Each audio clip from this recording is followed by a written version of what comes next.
Test ও ওয়ানডের পর West ইন্ডিজের বিপক্ষে 3 ম্যাচের টি-20 সিরিজে আগামীকাল মাঠে নামছে বাংলাদেশ। সেন্ট ভিনসেন্টের কিংসটাউনে সকাল 6টায় শুরু হবে সিরিজের প্রথম ম্যাচটি। ক্যারিবীয়দের বিপক্ষে ওয়ানডে সিরিজ হেরেছে বাংলাদেশ। টি-20তে ঘুরে দাঁড়ানোর আশা করছেন অধিনায়ক লিটন দাস। মানিক মাহমুদের রিপোর্ট।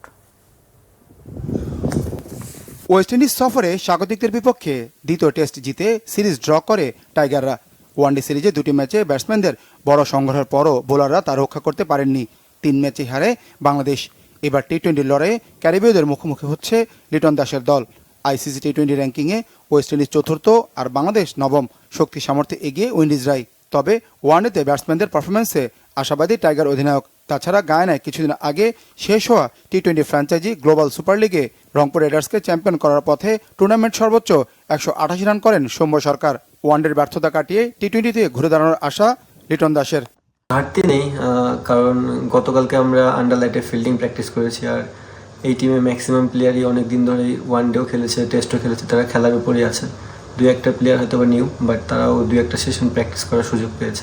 ওয়ার্ল্ড কাপের যে উইকেটটা ছিল আর এই উইকেটটার মধ্যে একটু ডিফারেন্সই দেখা গেছে। গতকালকে যখন প্র্যাকটিস করেছি উইকেটটা সিমিলার না, তারা হয়তো বা প্রিপেয়ার করেছে ডিফারেন্টভাবে।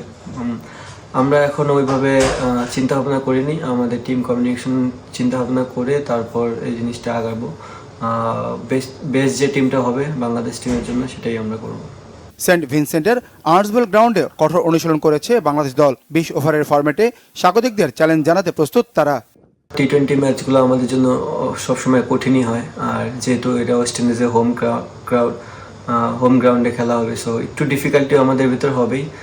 বাট আমরা চেষ্টা করব যে এখান থেকে কীভাবে বের হয়ে আসা যায় এবং ভালো একটা সিরিজ খেলার জন্য।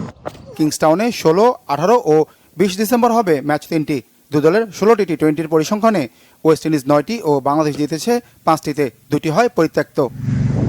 মানিক Mahmud, Bangla Vision, sports desk.